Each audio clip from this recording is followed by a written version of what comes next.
love it. These kids show me. There's the best. It's gonna be 100. How are you doing? Working too hard to stop. That's all right. Joe, Oh, yeah. Oh, yeah?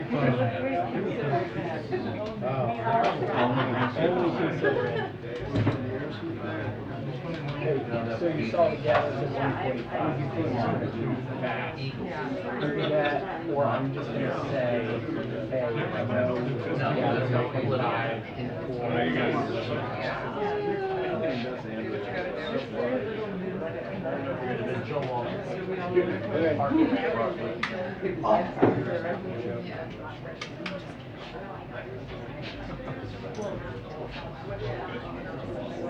Oh my God.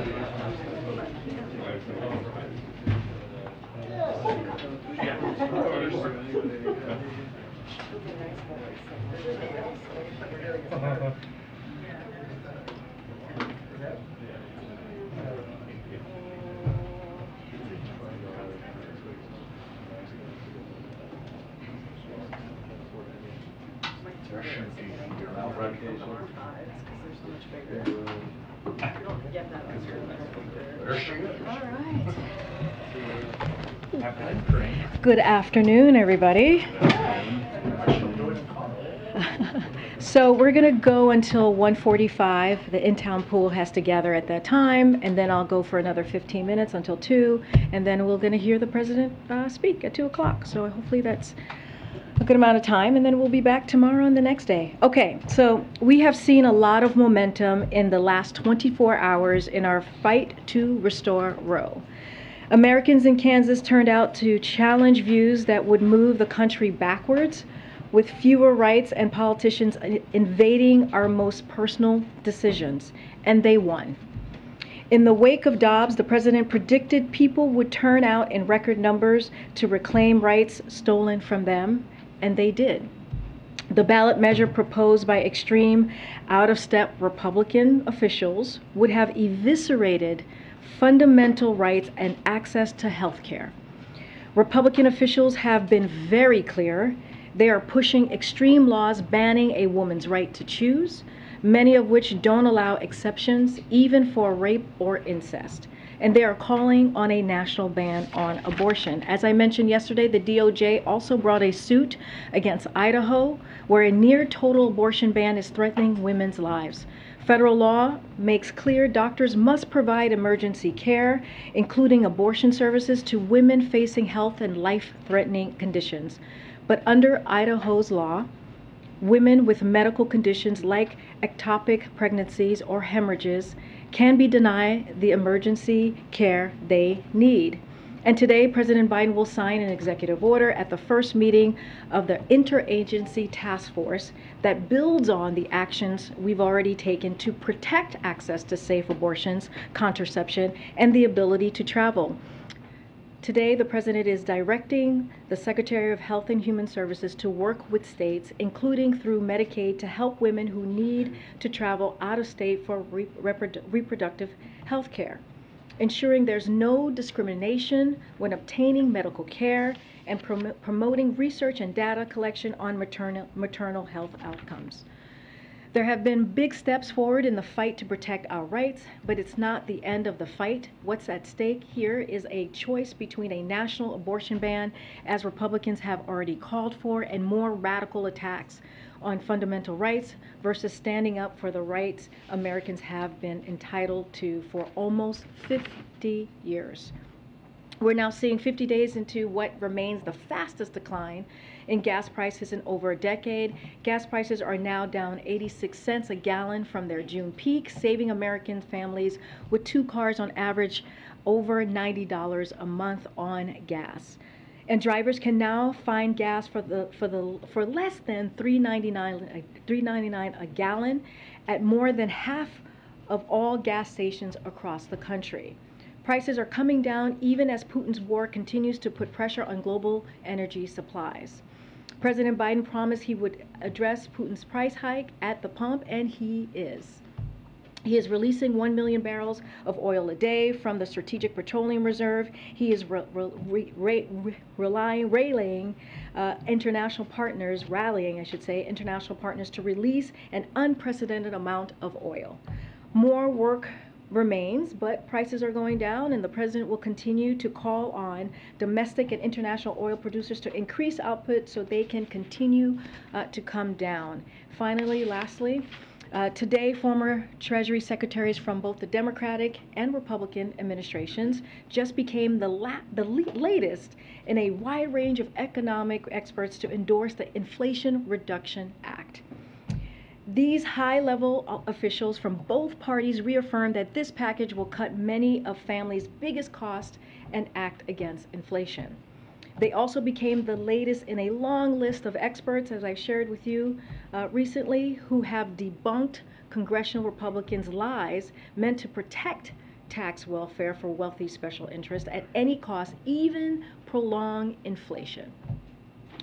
Larry Summers, Tim Geithner, Jack Lew, Hank Paulson, and Bob Rubin joined over 120 leading economists, including Nobel Prize winners, CBO directors, who have analyzed the Inflation Reduction Act and agree it will lower costs, reduce inflation, address a range of critical and long-standing economic challenges. There are also 3 new polls out today from Morning Consult Politico, Yahoo News, YouGov, and Navigator Research that underscore the American public's overwhelming support for the major components of the bill, including lowering costs of prescription drugs, requiring large corporations and the wealthiest Americans to pay their fair share, and lowering health insurance premiums.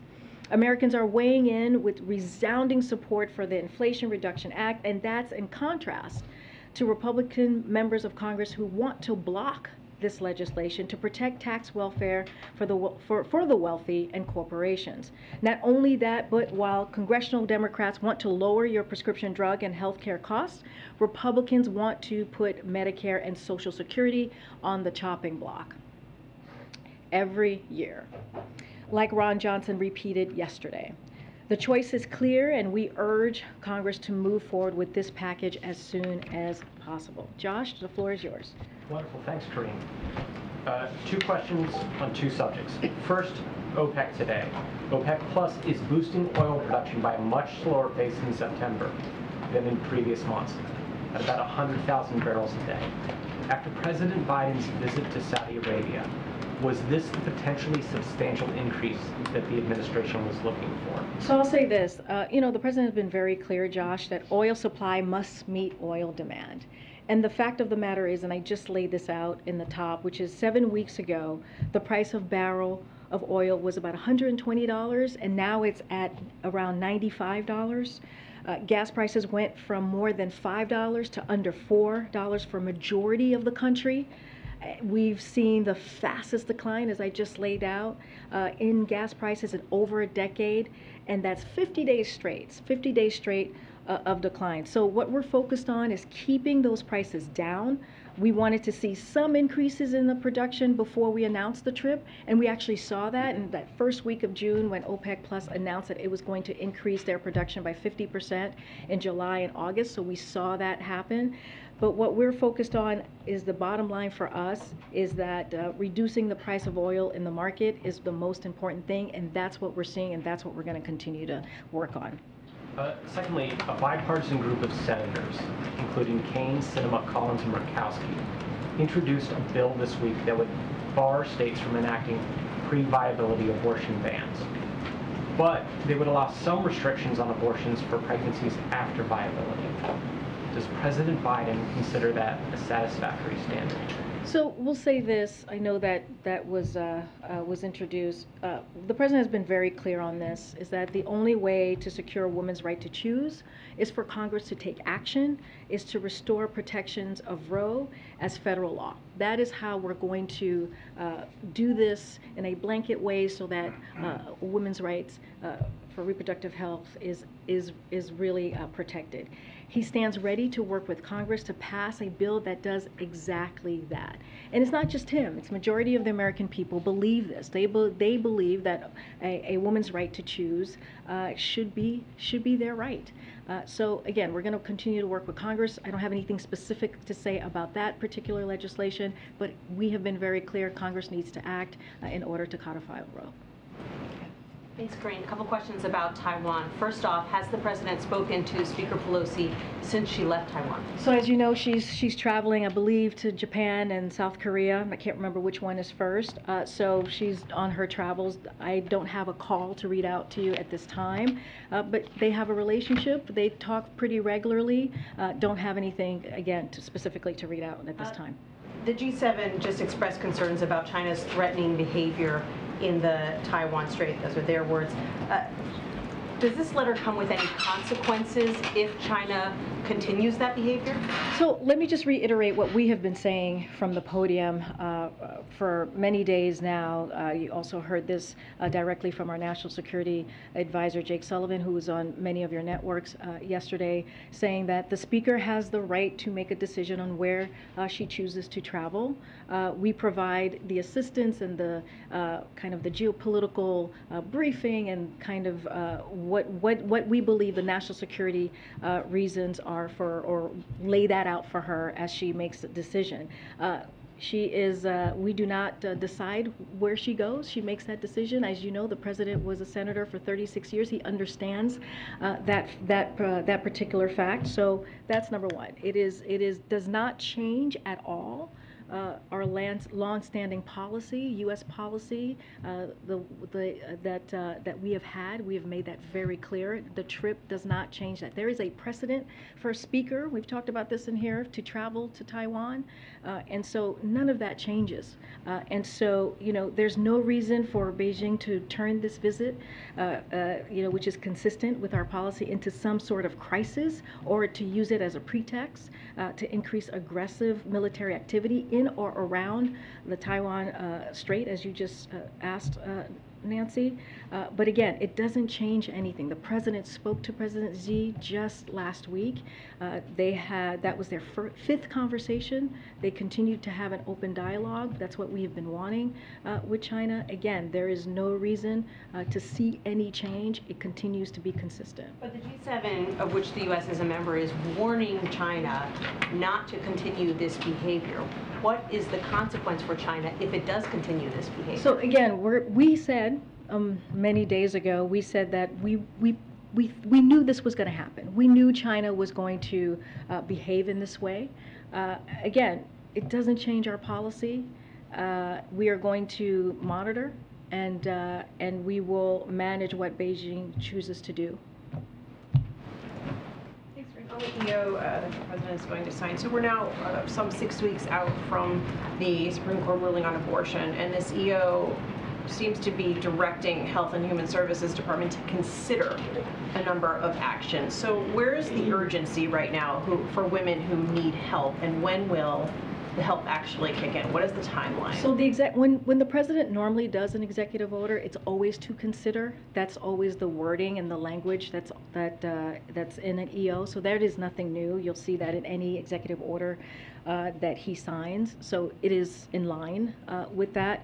Look, I mean, just to it's really important what this is going to do. It's going to help, in particular, low-income women, right? If you think about it, it paves the way for Medicaid to pay for abortions for women having to travel out of state.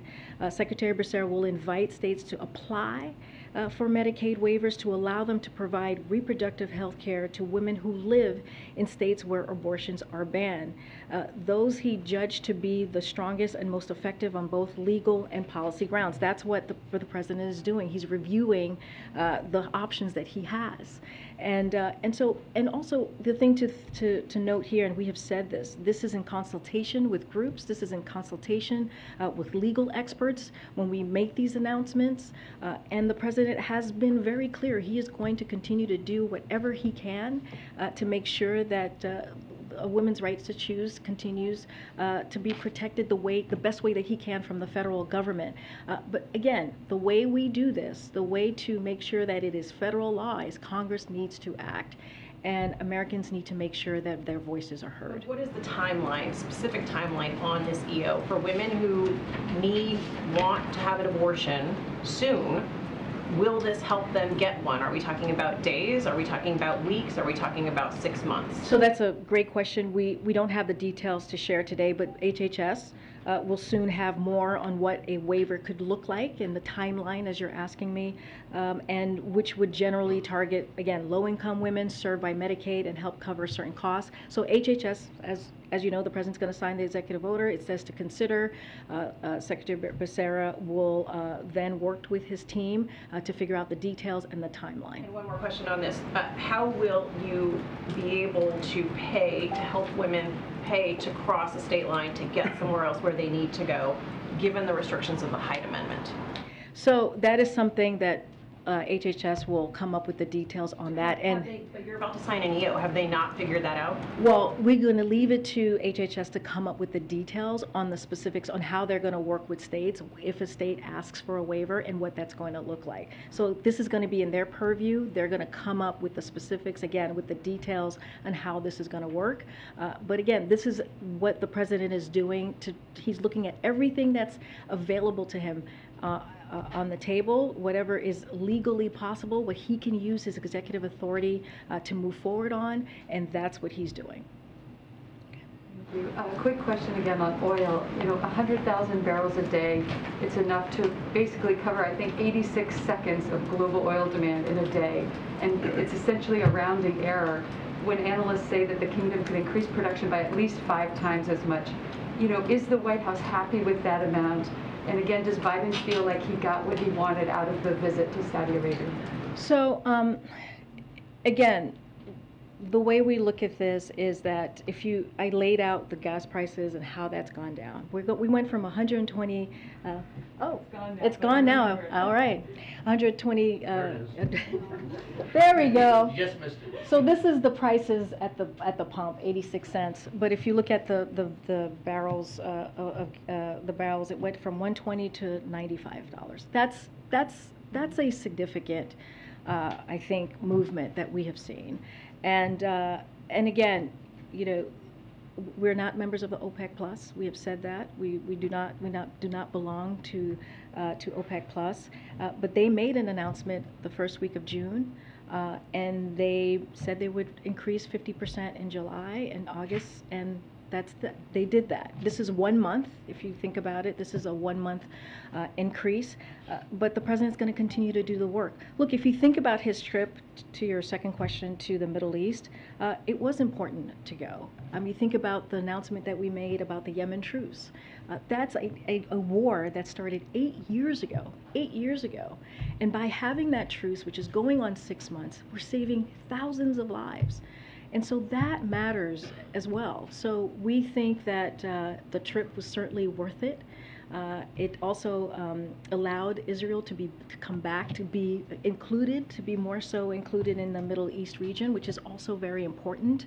And so, look, when it comes to gas prices and oil production and meeting supply, we're going to continue to work on that. But you've seen the president take those steps. When you think about the Strategic Petroleum Reserve, when you think about how he was able to rally our allies to do 240 million. So that is, we see that as incredibly important as we're doing the work for the president. And just quickly, Saudi Aramco also signed MOUs today with China Petroleum and Chemical Corporation to collaborate more, and with Sinopec to create a new manufacturing hub in Saudi Arabia. Is there concern in the administration that Saudi Arabia is sort of loosening its energy ties with the U.S. and getting closer to China? So that particular report, I would have to go back to the team and get back to you. I've not seen that reporting. Just had a follow-up on the executive order. Since the president is directing the Secretary of HHS to consider actions on helping patients who need to travel out of state to get certain healthcare services. What are some examples of potential actions, and were there specific examples that the White House presented to HHS to consider? The fact sheet didn't list any examples. No, that's a good question. I can give you a little bit of the waiver details. I don't have examples. Hopefully this helps. And you tell me, MJ, and we're always happy to talk to you afterwards. So as you know, Medicaid provides comprehensive health care to women with low incomes. This care includes family planning services such as contraception, non-emergency medical transportation, and support services like targeted case management, which allows health care providers to help patients coordinate their care. And it also includes abortion care in certain circumstances as accepted by the Hyde Amendment, which is rape, incest, and life of the mother. Today's announcements and the President's directive to Secretary Becerra is to leverage Medicaid to support patient care for those living in states with abortion bans. This process will be driven again by HHS, so they will have more to share on what the Medicaid opportunity is, including through Medicaid waivers are available to states interested in supporting patient care for those who live out of state. But generally speaking, though, these opportunities will target low-income women served by Medicaid, because we were asked that question, how we were going to help women who couldn't afford abortion. So this answers this question, having the waivers, and it will cover care that is otherwise part of Medicaid's comprehensive benefit program, which include travel under Medicaid's non-emergency medical transportation benefit. They will have more of the details, but that's kind of the laydown that I can give you at this time. And just in terms of the timing of this executive order, obviously the idea of helping patients who need to travel out of out of whatever state they're living in now to get abortion services, other healthcare services, I think that's an idea that you all have been obviously talking about since the Supreme Court overturned Roe v. Wade. I guess why is this executive order coming out now and directing HHS to consider more actions? Presumably they would have been thinking about this already, right? Well, as you know, the last executive order that we signed, the President signed, was to create a task force. And that task force, one of the reasons it was created is so that it could streamline our efforts here and our efforts across the agencies to come up with ideas of how to move forward and how to move the best way to really deal with this crisis that's in front of us. And also I think so that's one part, right? The task force came together. They are putting forth ideas and ways to move forward. I think the other thing to think about is, the President has executive authority, but he also has to make sure he talks to the legal experts, right? He has to make sure that the ideas that we have or come up with can be done. And so that's also a big part of it too. This is still, this is a government, and so there are ways, there are steps and processes that we have to take in order to take actions as big as these. And so that's something as well to take note. But look, there has been an urgency from this President from day one when the Supreme Court made this extreme decision to take away a constitutional right. It was an unconstitutional action by them, a right that was around for almost 50 years, a right that women had to make a decision on their bodies and how they want to start their families. And so the President has been very clear that he's going to do everything that he can. It doesn't stop with this, but we also understand that, he can't only be the only person working on this, right? That's why we continue to ask Congress to take action. Am I doing the math right that the 30-day report that the President asked Secretary Becerra for, that would be on Sunday? I have not done the math, so I trust you on that. I don't have anything new on the 30-day report. We're not here yet. I would have to get back to you on that. The subject, please. Go ahead. I'll come to the back. Just to follow up on MJ's questions on this new executive order, the President had previously said that he wanted the Justice Department and HHS to explore ways that they could protect interstate travel. How is this different or at all new from what he said? I think laying out how to do that by offering this Medicaid waiver is a big deal. I mean, this is a big deal for women who can't afford to have abortion. This is a big deal for women who are trying to figure out how are they going to pay for their health care. This is a big, big deal for them. And so we were asked, I remember one of the last times I was in front of you talking about this particular issue, I was asked, okay, well, what are you guys going to do for women who can't afford? This answers that, begins to answer that. So we think this is an important step. It's not the only step. But again, the president has been very clear about how do we get to Roe becoming federal law. It's Americans have to make sure that their voices are heard. That's why I laid out or talked about what Kansas did last night. And will there be more details, for example, for women who are looking to utilize these services? How do they access, as you outlined, some of the things, transportation, those health services in other states? How is that going to work? All good questions. HHS will be clearly leading this effort, and we'll have more details to share. And then just one more quick one here. Has the president had any conversations with Senator Sinema as the Senate continues to negotiate over the Inflation Reduction Act, or any conversations that the White House is having with senators as they try to push this over the finish line? We're not going to negotiate from here, as we say many times, or in public, just in general, and I'm not going to speak to any other congressional members' conversations or what's happening in that is related to that. Okay. Yeah, a different subject, couple questions. There's text messages reported today from January 6th from top Pentagon and Army officials deemed key witnesses in the Capitol attack that were deleted after their phones were wiped. Is there any concern from this administration about confidence in the DOD or the Army because of that? So my understanding is this is part of an ongoing litigation, so I would refer you to the Department of Defense. It's not something that I can comment on, and they will have further comment or details. But I'll say this more generally. Here's what I will say to your question. We have been very clear that we strongly believe in following public record rules. That is important. And the president also has been very clear that everyone should cooperate with the January 6th committee so they can get to the bottom of what happened that day. But I'm not going to speak to any specific details. I would refer you to Department of Defense. He has confidence in the DOD, and does he also have does his confidence remain in the Secret Service detail after they've wiped? So I've answered your last question, and I'll answer the former question. The last question is yes, he has confidence in the men and women who protect him and his family, so he does have confidence in them. And the Department of Defense, yes, of course he has confidence in the Department of Defense. And finally, the last question. Andrew Yang, former Democrat, has announced a third party. Any reaction from this White House about the viability of a third party with Andrew Yang at the head of it? As you know, and I say this often, I cannot speak to politics from here. I have given up that life for the moment. I'm gonna go back and I'll come back up. Okay, go ahead.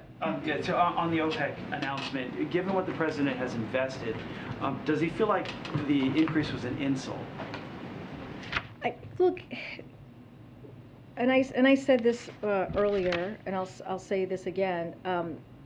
The fact of the matter is that oil and gas prices are coming down. They're coming down, and they have been coming down since the president announced his trip. The moment he announced his trip, we saw gas prices and oil prices coming down, and so that is also important to note. But what we're focused on is that our goal is to bring prices down for Americans, and that's what we're seeing. So we have seen some results. You saw the chart that was behind me, and we're going to continue to do the work on the domestic and international oil producers to increase the supply of oil. It doesn't stop with the announcement today. It didn't stop with the announcement in early June. We continue to do that work. Again, we're not members of OPEC Plus, but we welcome their announcement. The Strategic Petroleum Reserve is at the lowest level in 37 years. The release of 1 million barrels a day ends in September. So what's the plan then after that? Well, from my understanding, and I can get you more specifics, is that we are replenishing the Strategic Petroleum Reserve. I don't have more to share on that, but I'm happy to get more information. Can I ask a question about? I'm going around. Go ahead, Stephen, and I'll come down. Thanks, sorry, and I'll just maybe. I know people are leaving. All right, very quickly. Where are the deliberations on a national emergency with respect to abortion rights? We don't have anything to share with you today on that. Again, the president's looking at all his options. You're going to hear from him. That's where everybody's going at this moment. To hear from him at 2 o'clock on this particular executive order that we're moving forward with. I don't have more to share on that. Do the results in Kansas, as expressed by the people of that state, make the president feel that the members of his party should push stronger in Congress to repeal the Hyde Amendment? Oh, I mean, the Hyde Amendment is law, and we're gonna follow that law. So I'm not going to get into more than that. But I will say this about what we saw in Kansas. The president was very clear that in order to protect our rights or codify Roe, we need to make sure that our voices are heard. And that's what you saw. You saw the power of the American people last night. And that is incredibly important. It was not expected, what we saw last night. And so this is what we need to continue to do. In order to make sure that it is the law of the land, that Roe becomes law of the land, people have to make their voices heard, and we're gonna continue to call on them to do that. Okay. Thanks, Corinne. Two quick questions. On the abortion EO, can you give any more clarification on whether or not the president directed HHS to have the waivers pay for travel or have the waivers pay for the abortion procedure itself? So, so it's the Medicaid waiver. From what I understand, it is for them to pay for abortion procedure. And I don't have the specifics on the travel. We can easily go back, but from what I understand, Medicaid pays for your health care services. So I presume is for the health care. Yeah. Okay. But I can get more detail on that. I want to make sure I get that right. Okay. And then on Taiwan, has the Ronald Reagan Carrier Group left the east coast of Taiwan, or is it still there? I would have to get back to you on that. Can you characterize any communications that you guys have had with the Taiwan military as they get ready for these PLA drills? I don't have more to share on that. Thanks. Yeah, Peter. Thanks, Green. How come Republicans seem more jazzed about Speaker Pelosi's trip than the president? You're going to have to ask Republicans. Jazz. Well, yeah, I mean. Do they have jazz hands, Peter? Do I have jazz Do they have jazz hands? You said jazz, that they were we feeling can, jazz. We can have our Hill team check. But Mitch McConnell said, I think it's important for the Speaker to go to Taiwan. Lindsey Graham said, the idea of her going is a good thing. Chuck Grassley, I'm sure glad that she went. Is President Biden just worried about hurting Xi's feelings? So you're saying because they said that, then we're not jazzed? Yeah, absolutely. We've been very clear. We've been very clear for, the past week or so, that the Speaker has the right to go to Taiwan. We've said that. Yes, you've been clear that she has the right. But why is it so hard for the President just to say, she's a brave trailblazer, and I think it's great that she went. Like so many others. I think the president thinks that Speaker Pelosi is a great trailblazer. Look, Does he think that it was good that she went? Here's the thing. What we are saying is that we cannot dictate, and we will not dictate where members of Congress go. Members of Congress. Wait, let me finish. When they go, he doesn't dictate it. They go. Now he can say if he thinks it was good or not. I mean, that's not how it works. That is not how it works here. It really isn't. Members of Congress have the right to travel wherever they choose. Our part of this is to make sure we give them a thorough and complete briefing when it comes to the geopolitics of the region or the state, or when it comes to national security. That is our part in this. Now that Taiwan is effectively encircled by the Chinese military doing these drills, does the president think that the trip was worth the trouble? Look, I already said this, and I'll just repeat it to you. There's no reason for Beijing to turn this visit, which is consistent with long-standing U.S. policy, into some sort of crisis. There is no reason to do that. We have been very clear. There's no change in our One China policy, which is guided by the Taiwan Relations Act of 1979. That has not changed. And so, look, the United States will not seek and does not want a crisis here. But we are prepared to manage what Beijing chooses to do. And last one about that, there's a Chinese official who says the U.S. must pay the price for its own mistake, and we mean what we say. When the Chinese threaten the U.S., does the president take them seriously? Again, the United States will not seek and does not want a crisis. We are prepared to manage what Beijing chooses to do. Nothing has changed when it comes to our policies. This was a precedent. This was precedent for the speaker to travel to Taiwan. That is nothing new, and it changes absolutely nothing when it comes to our One China policy. I'm going to go to the back. Go ahead. I have a Taiwan question and also an Afghanistan question. Just following up Peter's question, with the PLA encircling Taiwan, does the White House have a counter strategy? Do you have plans to counter this? I'm not going to lay out or lay out any of our any of our intelligence or national security information from here. And cyber measures that Beijing has imposed on Taipei. I missed the first part. I said, how about the punitive economic and cyber measures that Beijing has imposed on Taipei? Is the U.S. prepared to help Taiwan there? Again, I'm not going to go further with what I just said. There is no reason for Beijing to use this trip, which is a precedented trip, as a pretext for a crisis. There's no change to our policy, as I've said, as many of my colleagues have said from here and also on many of your networks and some of your publications. Nothing has changed here. And then on Afghanistan, given that the leader of the Haqqani network is, a wanted terrorist, does the U.S. plan to put him on a wanted list or target members of the Haqqani network in Afghanistan? Kirby got this question yesterday. I don't have anything more to add on the Haqqani network. Afghanistan, please. Peter, do you have something? Can I ask you, Karine? Families are telling us months later that they're still seeing limited or at least little to no improvement in their access to baby formula, and market research shows that shortages remain right now. So to those families, has the administration done enough to solve this problem? So as you know, this is a priority for us. We understand what families are going through, caregivers, moms and dads, grandparents, and we have done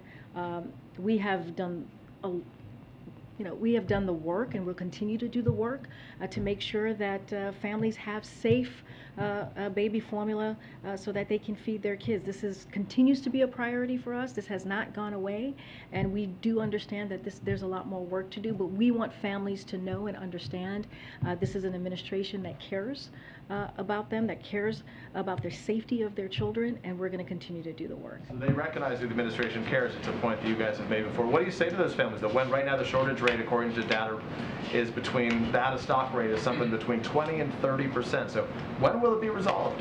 Look, we're doing the work every day. It doesn't stop. We're working with the agencies who are involved. That's why we were able to do the DPA. That was an important move that the president signed on to, so we can make sure that we get more production out there, on more baby formula on the shelves. We did we did the partnership with the Department of Defense to make sure we're able to do these fly-in baby formulas with relationships that we had abroad, and so that has helped. That actually brought up what we were seeing on the shelves. But we understand that there's more work to do, and we'll continue to do that work. We have laid out the steps that we have taken. We have made announcements after announcements. I'm happy to once I can get that to you, and we are happy to share where we are and how we have improved production. But we understand, we get that there's more work to do, and we're going to continue to do that work. All right, go ahead. Thanks, Maureen. People in southeastern Kentucky are still digging out from the devastating floods they had last week. I know the president is isolating right now because he has COVID, but once that isolation is over, does he have any plans to go there and see this damage for himself? You know, I don't have any travel to announce of the president at this time. As you just said, he's still isolating. I do have an announcement to make, or something to share about an announcement that was made today. Department of Health and Human Services, Secretary Becerra declared a public health emergency for the Commonwealth of Kentucky, which gives the Centers for Medicare and Medicaid Services beneficiaries and their health care providers and suppliers greater flexibility in meeting emergency health needs. We are doing everything that we can with FEMA and other agencies across the administration to be helpful to the state of Kentucky. And again, I've said this before, but our hearts go out to the families who have lost loved ones and just lost so much in this period of time. But is a presidential trip there something that's even being considered? Is that something Well, the as you president know, wants to he do? went to Kentucky when I believe it was a tornado that happened, last year. And he visited Kentucky at that time. I remember traveling with him, and it was devastating aftermath of what happened to the state. We just don't have anything to share with you at this time. Okay. I'm going to try to go around here. Go ahead. The President is on his 4th full day of isolation from his rebound case. If he continues to test positive after he completes 5 full days, will he continue to isolate? I would have to check to see exactly what the CDC guidance is, but we are going to follow CDC guidance. One thing I do have to say is CDC recommendations for rebounds. There are no CDC recommendations as it relates to testing and as it relates to travel, but we have been following the 5-day of isolation. We added to our protocol, as we do here at the White House, because of the unique situation and the unique jobs that we all have here and making sure that we keep everyone safe. We added the 2 negative tests in order for many of us to come back to work. As far as, beyond that, I would just have to make sure I check with the CDC guidance, but we will continue to follow that. And like you said, the CDC doesn't call for people with COVID to test negative before on a rapid antigen test to end their isolation. Considering it seems to have been helpful in President Biden's case, is that something that the White House would like the CDC to urge Americans to do, to factor in antigen testing, or for Americans to model his behavior? So we leave it to the experts. That is for the experts, and they follow the science, which changes on this. This is COVID, as we know, a once in a generation pandemic. So we leave it to them to make that decision. Okay. Go ahead. As you know, the McKinney fire in Northern California has killed 4 people. I just want to know, has the administration been in touch with California officials, or what federal resources have been brought to bear there? Yeah, so we have been in touch with state and local officials in California. We're continue to closely monitor the wildfires raging throughout the western United States, and the president has also been receiving regular updates. Even as he's in the White House resident, he's working every day. I'll say this to the folks in that region: our hearts go out to the people who have been impacted by these extreme weather conditions, including those who may have lost their homes or businesses to what has become California's biggest fire so far this summer. More than 2,500 personnel and firefighters are on the ground fighting the fire, and FEMA has been there very quickly, approved additional grant funding to help the California pay for the cost of fighting the fire. We also continue to take steps to make communities more resilient to extreme weather events like wildfires, including through the $2.3 billion in FEMA funds that President Biden announced last week to help communities increase resilience to heat waves, drought, wildfires, food, hurricanes, and other hazards. I'm going to go way to the back. Go ahead, Owen. Corinne, thanks. Good afternoon. Good 2 afternoon. questions. Back to the executive order first, from a much different perspective here. Pro-life Americans don't want their tax dollars paying for abortions. They believe life begins at conception. The Catholic Church teaches life must be protected from conception forward. But this executive order would have Medicaid pay for travel expenses for women to get an abortion. So my question, respectfully please, Why does the president want to force pro-life Americans, including Catholics, of which he is one, to subsidize abortions? So I'll say this. So federal law makes clear doctors must provide women emergency medical care, including abortion services to stabilize women facing and life-threatening conditions. We are working to ensure that pregnant women whose life and lives are in serious jeopardy receive the care that they need. This is what it is. This is what we're trying to do. This is what the president has promised that he would do. But under that same federal law, there are exceptions for moral, to your point, Owen, or religious objections to provide particular medical services. So nothing in today's EO impacts those exceptions. So there are exceptions there. Then a quick follow-up.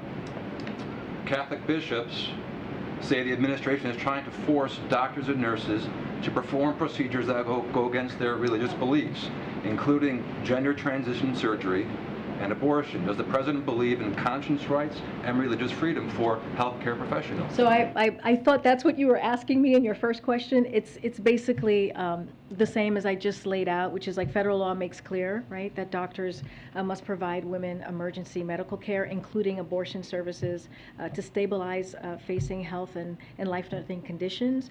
As I just stated, under the same law, there are exceptions for moral or religious objections to the question that you're asking me to provide particular medical services, and nothing in the EO impacts those exceptions, so there are exceptions there. And I thought that was the first question that you were asking. Okay, so let me just clear it up just once, one final time here then. So on the Medicaid, going back to the first question, on the Medicaid, on the proposal to have Medicaid fund travel expenses for women seeking abortion, how would that not violate Hyde if it's using taxpayer dollars to pay for abortions? This EO does not, will not violate the Hyde Amendment. It is law, and we follow the law here. I have to go. It's 2 o'clock. Thanks, everybody. I'll see you tomorrow. Thanks, Greg. Thank you.